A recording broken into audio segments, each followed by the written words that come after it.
All right, DC, welcome into the Blitz. How you doing? Oh, doing good, Morton. How you doing this morning?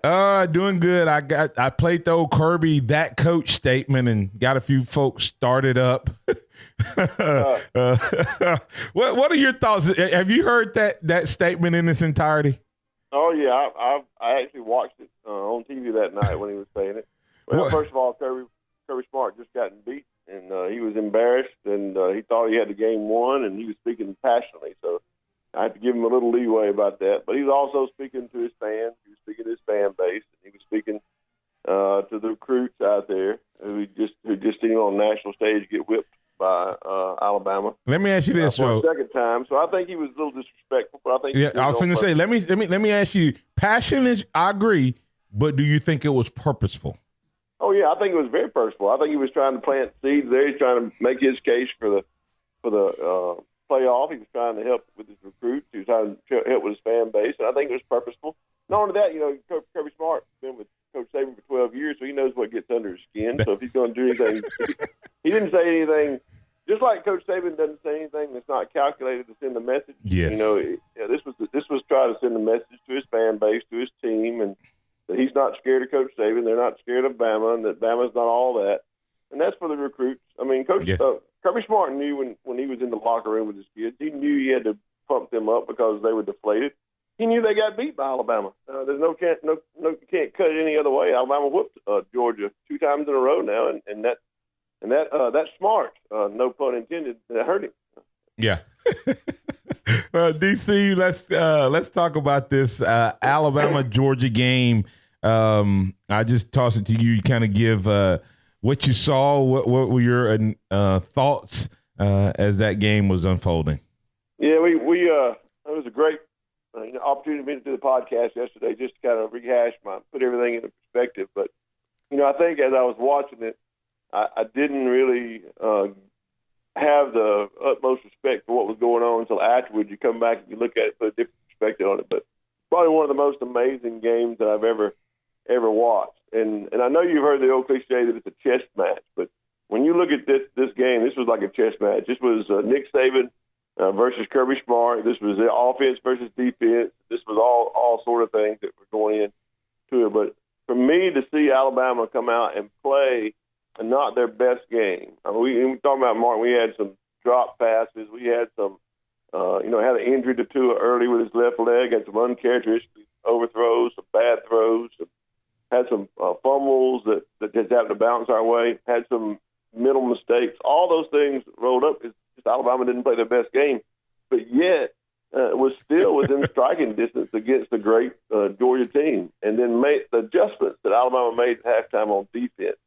I know this game is talked about because we won it on offense, and we did. But I mean, that defense of getting the ball back, and I know we had some help from Georgia making some calls that were questionable. But DC, we say that, but isn't that what happens in every game, Coach? Oh yeah, Coach Stallings always say you play the entire game. He used to say 60 plays. Of course, now it's 75 to 80.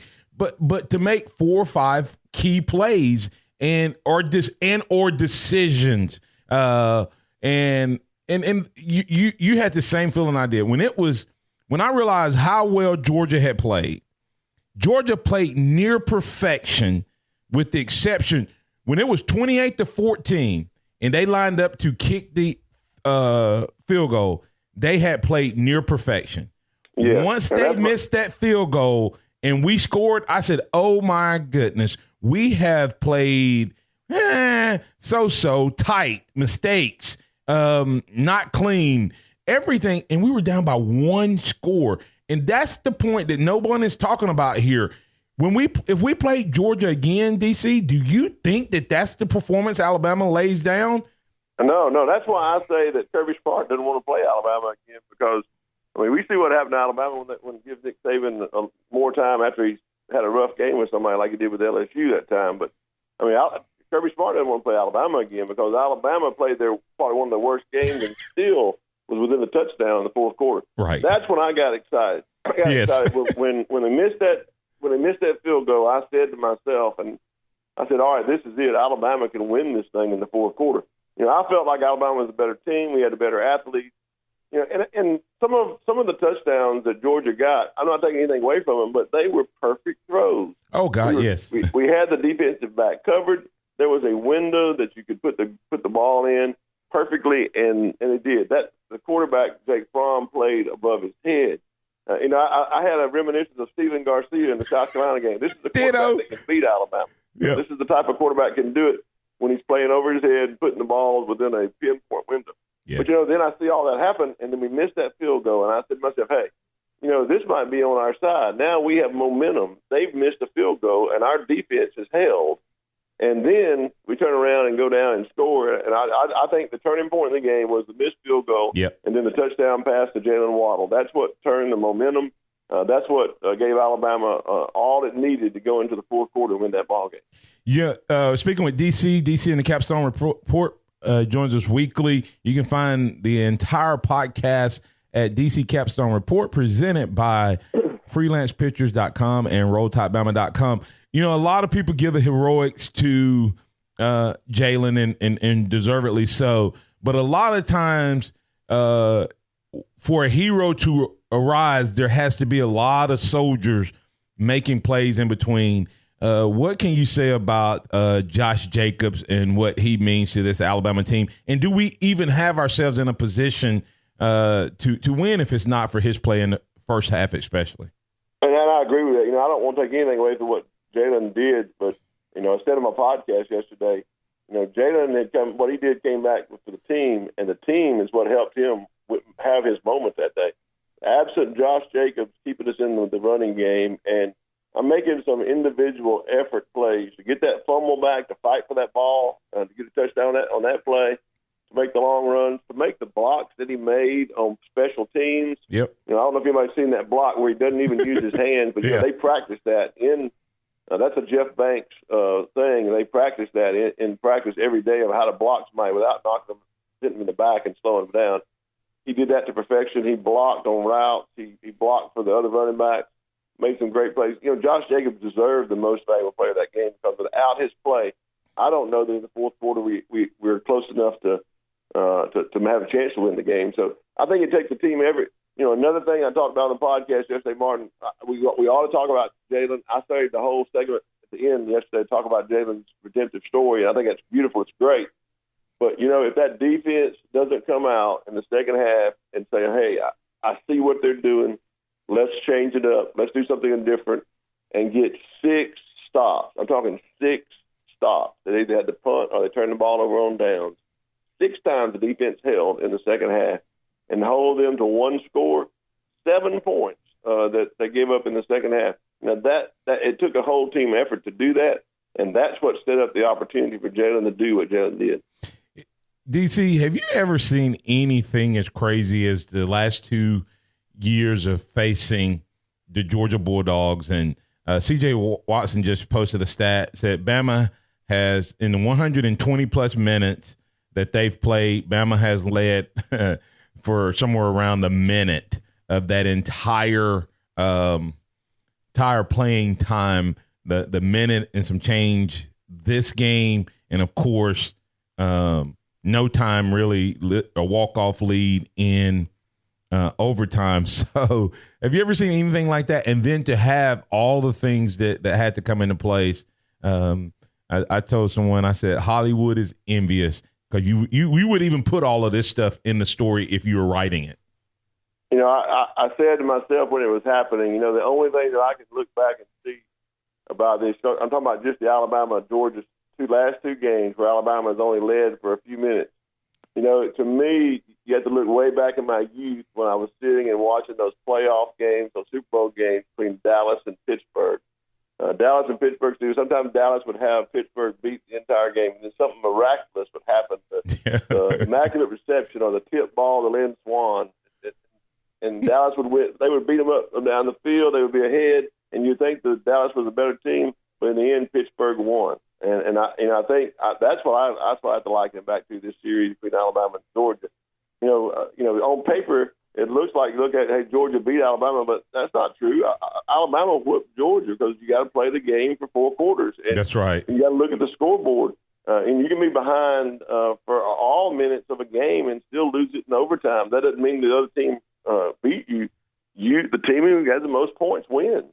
And you have to play 4 quarters to get those points, or sometimes you have to play more than that. And Alabama has done that in the last 2 games. So, I look at it as a great series. It's going to be another great rivalry going forward. And Kirby Smart is doing a great job and doing what he has to do to compete with Nick Saban. And he's going to be there a long time in the future. And the opportunities for them, if he ever gets to the point where he can put the 4 quarters together, he has the opportunity to beat Alabama. But he hasn't done so up to this point. Speaking with DC in the Capstone Report, we'll take a break here. Coming back out of halftime, we'll have more DC in the Capstone Report right here on the Blitz.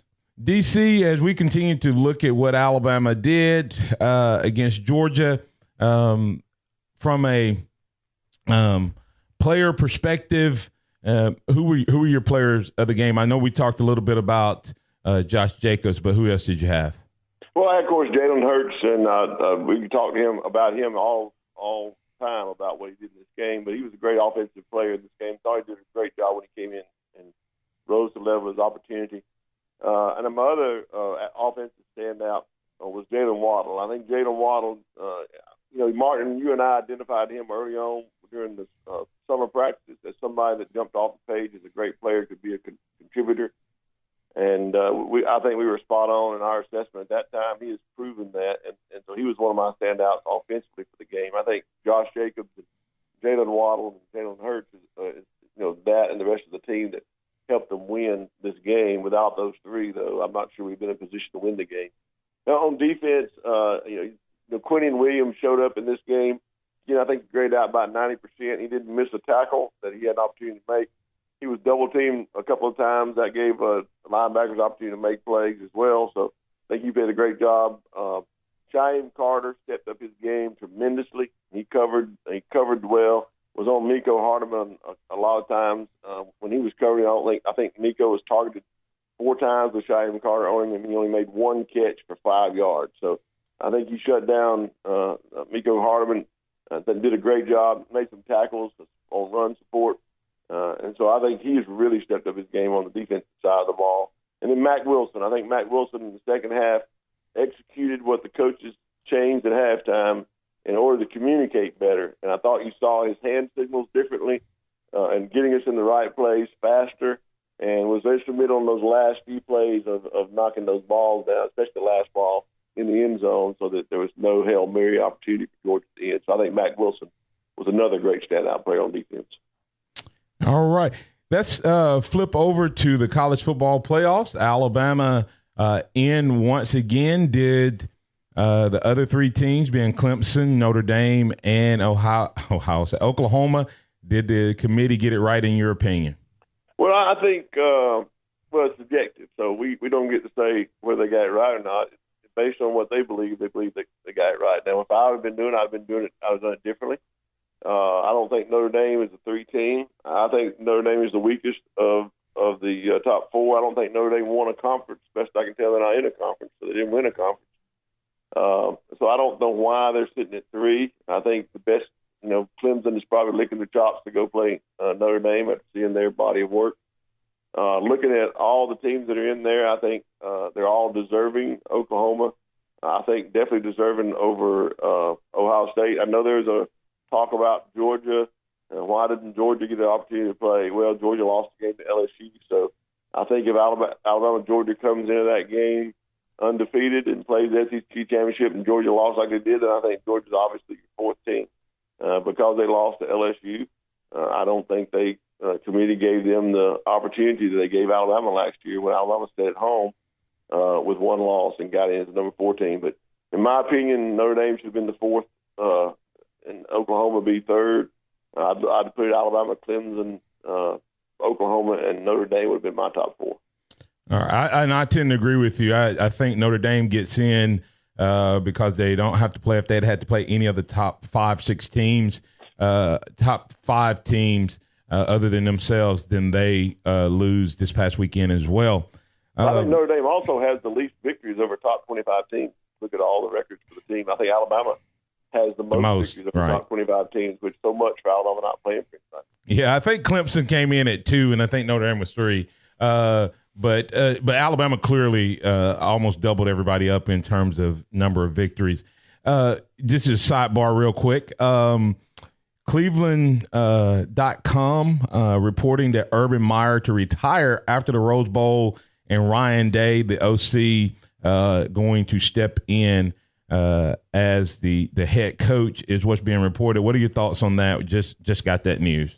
Well, I know it's breaking news. I'm really not surprised by it. I think this season has taken a toll on Urban Meyer. I think it's taken a toll on his reputation.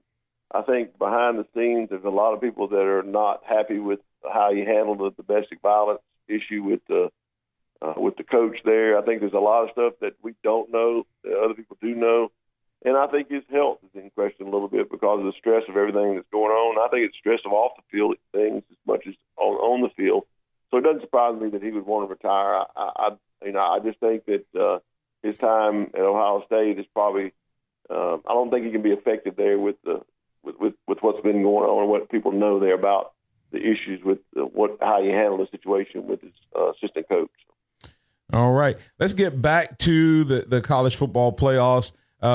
You're getting ready to take on this Oklahoma Sooners team, a team that's given up 40-plus points, I think, in like had given up 40 points in 4 consecutive games and won all of them. What would be your strategy and attack if you're Alabama, considering, and of course we're talking about a healthy Tua,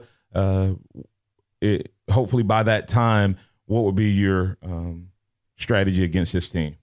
Well, I mean, I think, we've got to look at the Oklahoma team that they're not really great defensively, so I think our offensive game plan would be to attack their secondary. I think they're where they're weakest. I believe they played in 12 games they've played this year. 7 times they've given up more than 300 yards passing.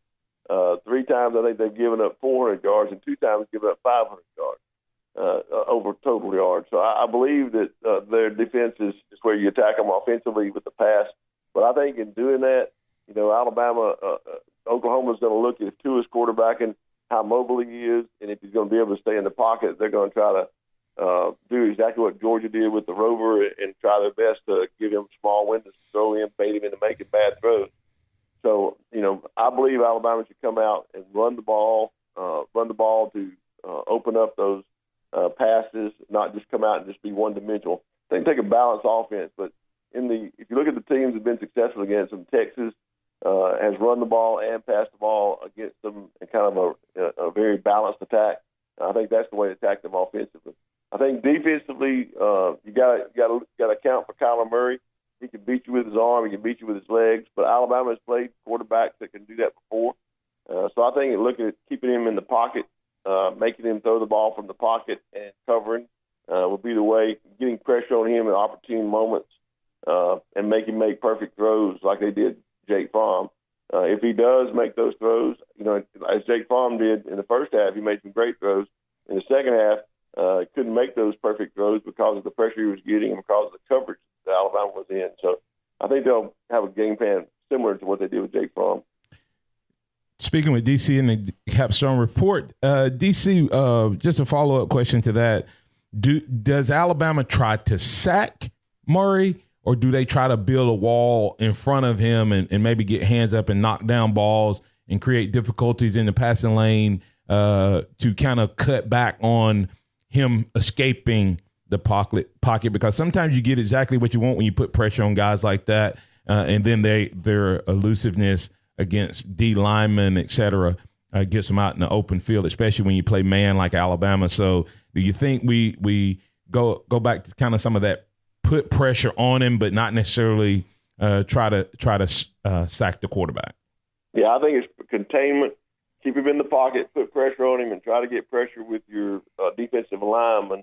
If your sacks are going to come on lead linemen, they're going to come from Quinion Williams and Anthony Jennings, those that are closing the pocket in. If we blitz him at all, I expect to use the corner blitz, blindside blitz that we've used with Shyam Carter, David McHenry, that type of issue. Those are the times when you watch him get sacked. It's when he's standing in the pocket, looking downfield, and gets blindside sacked. Most of the time, if he sees it coming, he's very elusive. He can get out of the pocket, and he can hurt you with his legs. So I would rather him throw from the pocket than throw on the run. I believe his when he throws on the runs, he extends the time and the timing of the downs, give his wide receivers opportunity to get open. Keep him in the pocket and cover the wide receivers, he'll have a hard day. Speaking with DC in the Capstone Report, got one final question for him. DC, this is a question that I put up as a poll question, just one of those having fun type of questions, because when you look at what we did against Georgia in the national championship game, unbelievable. When you look at what we did against Georgia in the SEC championship game, unbelievable. And I asked a poll question, just which comeback win was the most impressive from a standpoint of a quarterback preparedness and execution of a game plan, not the size of the victory, meaning national championship versus SEC? Well, I talked about this yesterday in my podcast. The third segment I just did, talked about Jalen Hurts' redemptive story. And, you know, the most impressive, in my opinion, has to be the Jalen Hurts SEC championship comeback victory. And simply because you could write that as a Hollywood movie, as you said, and no one, they would kick it out because they'd say no one would believe it. Right. You know, Tua had prepared all year, and there was leaning that they would go to him, and he came in and did a great job, and everybody was on his side. You know, everybody was on Tua's side before he came in, thinking he should start, thinking he should play more. You know, Jalen Hurts pretty much was relegated to the bench, and over time, at that time, you know, you see where his psyche was. He says after that time, he was in the hotel room with his parents crying in their arms. What are we going to do now? Well, that's adversity that came his way. And I think from that moment, crying in his family's arms, saying, hey, what are we going to do now, to the moment that he walks on the field in the fourth quarter with the second down, ultimately third down and 12, where he has to make that throw from the pocket to Irv Smith over the middle. That is the biggest comeback to see Jalen Hurts be able to come in and execute. And at that point, we see everything why he stayed. We see the teachings that Dan Enos had given him. We see his ability to throw the ball better. We see his ability to read coverages better. We see his ability to get out of the pocket and know when to throw and know when to run better. And I think that has to be the comeback. I think him in that game, I talked about it. You know, he's a man of faith. Martin, I'm a man of faith, I believe. I'm a believer just like he is, so I have something in common with him. I know I faced adversity. I know what he's thinking about there. And when you can come back from that and put it in God's hands, as he says you did, I know when he came out on the field, he believed, hey, this is my time. I'm going to do it. And I think it was his character, his resiliency, and his perseverance that willed him to do the best he can. And I think God honored that, and he reaped the benefits from it.